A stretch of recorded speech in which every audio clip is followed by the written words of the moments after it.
A king's revenge. Jordan goes on the offensive, launching airstrikes as retaliation just days after terrorists kill one of that country's hero pilots, burning him alive. Right now, the international hotspot, Jordan. Hello, I'm Michelle Franklin in New York. ABC's Alex Marquardt joining us now from Amman, Jordan, to give us the latest. Alex, new developments today in Jordan. Give us the latest on what you've heard. Hi there, Michelle. Yeah, early this afternoon, Jordan said that it carried out airstrikes against ISIS targets.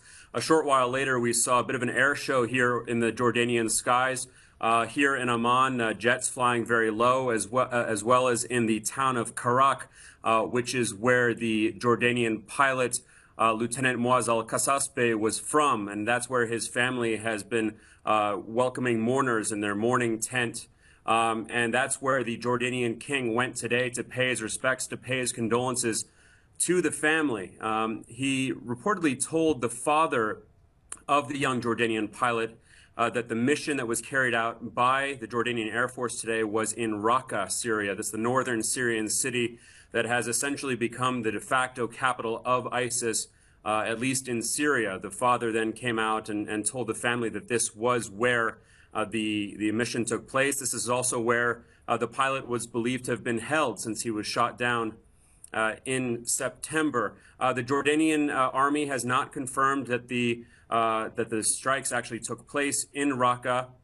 And just recently, just now, we heard from an activist group that's based in Raqqah, an anti-ISIS activist group, I should say, that said that no strikes have actually taken place in Raqqah today. That the last ones were on Monday, so there's a little bit of confusion there, but the Jordanians are saying that they did carry out strikes against ISIS today, and this is obviously a response to that brutal execution of the young Jordanian pilot. And is this Jordan taking action on its own? Is this part of the coalition? And have we heard any response from ISIS on whether or not these airstrikes have affected them? Well, this is Jordan carrying out essentially a response to the execution. It's part of the wider coalition efforts. Every day we're seeing strikes by the coalition in Iraq and in Syria. The vast majority, around 80% of the more than 2,000 airstrikes have been carried out by the U.S. On ISIS targets both in Iraq and Syria. We have yet to hear any sort of response to these specific strikes from ISIS today. They've been relatively quiet. The kinds of things we've been seeing from ISIS since the execution video came out a few days ago was essentially words of support, gloating, if you will. There was a video that was released yesterday from Raqqah that showed people gathering around these big screens where this horrible video was being projected, some people cheering, some people shouting, "God is great." Interview with people as young as, say, 8, 9 years old, a young boy saying that he fully supports the, this execution in this manner. But we have not heard from ISIS since Jordan carried out these strikes. Again, they didn't say where they took place. One top Jordanian official only saying that it was that they were targeting ISIS in their hideouts. Michelle? And King Abdullah vowing revenge, of course, for the death of this pilot. In addition to strikes, what else is Jordan planning, and how is it addressing the anger in its own country? Well, the King of Jordan came out yesterday saying that the blood of this pilot will not be in vain, his death will not be in vain, and vowing what they called a harsh response. And so they came out immediately and executed 2 of their prisoners who were on death row, including the woman that ISIS had been wanting to trade for the Japanese journalist, if you remember. Her name was Rashawi. So they executed her right off the bat. Then the Jordanian king came back from the United States. We saw this strike today, but going forward, it's hard to say. The Jordanians have said that they will step up their efforts against ISIS.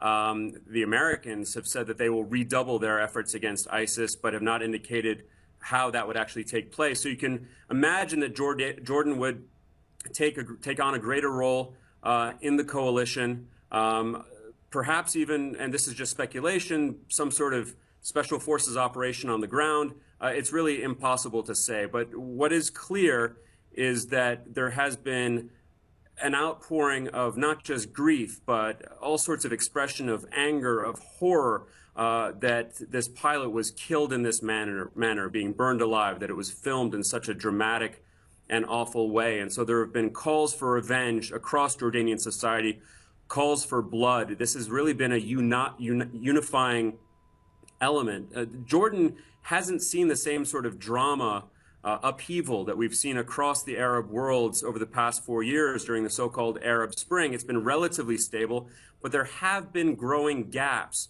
The monarchy has been less and less stable. With the rise of ISIS, we've also seen the rise of extremist elements here in Jordan. But this murder was so awful and the way that it was carried out, that this is really something that has brought Jordanians together and really the Muslim world together against ISIS. People across the Muslim world condemning it. ABC News spoke to a top jihadist, an ultra-conservative Muslim cleric here in Jordan who has ties to ISIS and to Al-Qaeda, and he condemned it, saying it was not something that can be condoned by Muslims.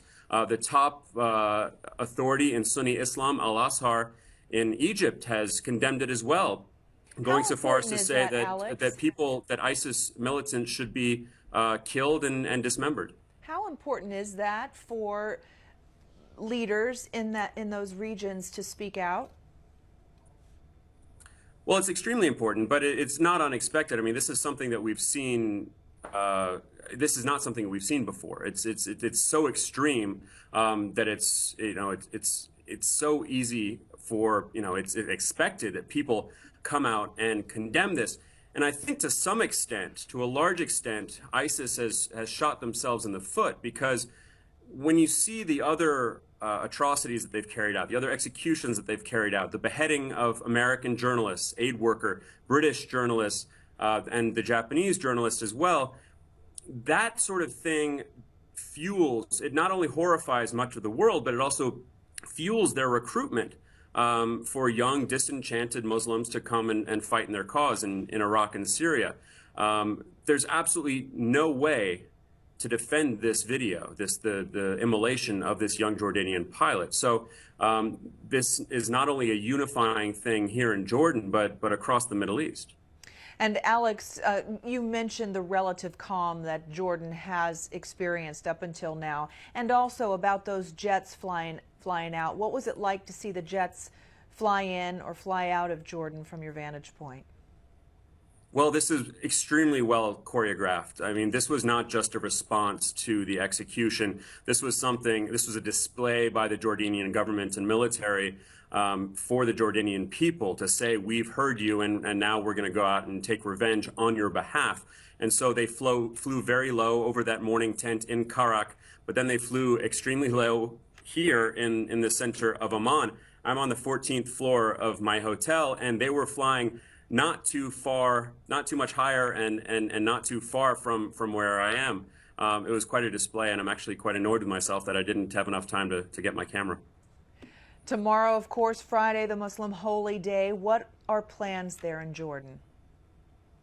Well, it was relatively quiet today, and life to some extent here in Jordan is getting back to normal. Friday, as you say, is the holiest day of the week, and people will go into the mosques for midday prayers. And we're expecting imams in mosques all across Jordan to not only give sermons that memorialize Lieutenant Kasasbeh, but also to condemn the way that he was killed, to say that this sort of murder is absolutely against the beliefs of Muslims and the Quran. And so it will be a day, we believe, universally about the young lieutenant and how to move forward. There could be some rallies in the streets, rallies of support. In the last few weeks, Jordanians really came together and were saying that Lieutenant Kasasbeh was a son of all of Jordan. So we could see some people in the streets. I was speaking to an American official earlier who says that they are expecting rallies, but there will certainly be very well attended services in mosques across Jordan. Michelle? ABC's Alex Marquardt with us from Amman, Jordan. Thank you for joining us. Thank you. You can keep up with this story in real time by downloading the ABC News app and starring this story for exclusive updates on the go. This has been International Hotspot. I'm Michelle Franzen in New York.